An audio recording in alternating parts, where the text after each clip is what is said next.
sa mesa. Triple points na to. Top 4 ang hinahanap natin. Ano ang gagamitin mong pangtanggal o panghugot sa nakalubog na pako? Martilyo. Nagtago si Pedro.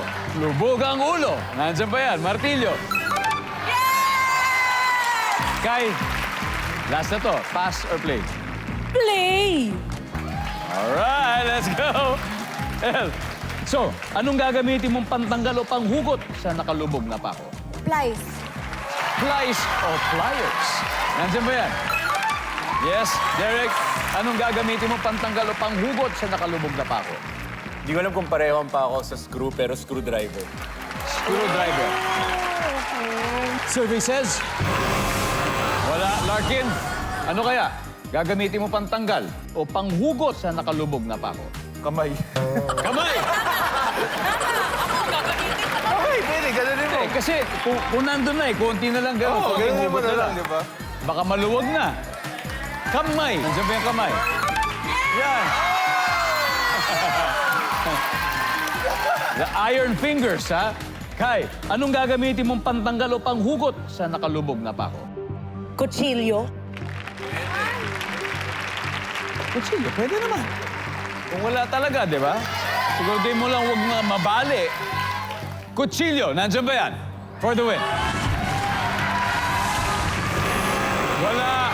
Pwede pa. El, pwede pa, pwede pa. Anong gagamitin mong pantanggal o panghugot sa nakalubog na pako? Yabe. O tubo. O, di nga alam nyo. Yabe. Yabe. Yabe. A wrench. Malaking wrench. Yabe. Yabe tubo. Ha? Nandyan ba ang yabe? Napanood ko na to. Yung mga ganyan ni Miss Pinky Amador eh. Alam mo talaga eh. Ha? Miss Pinky? Gunting. Gunting. Patricia. Ipin. Alam ko, sa bote lang ng beer yung ipin, pati pala panghugos ng pako. Kaya, Siyempre, kung may kamay, may paa. isa ka pa. Grabe. Wow. Ashley, ito na. For the win. Kung tama ang sagot mo, anong gagamitin mong pantanggal o panghugot sa nakalubog na pako, Ashley? Ang gagamitin ko ay gunting.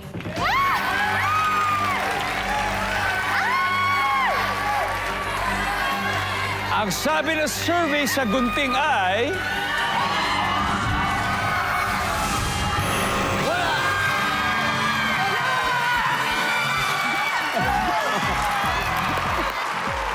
Tignan natin. Number 3. Ano ba yung number 3?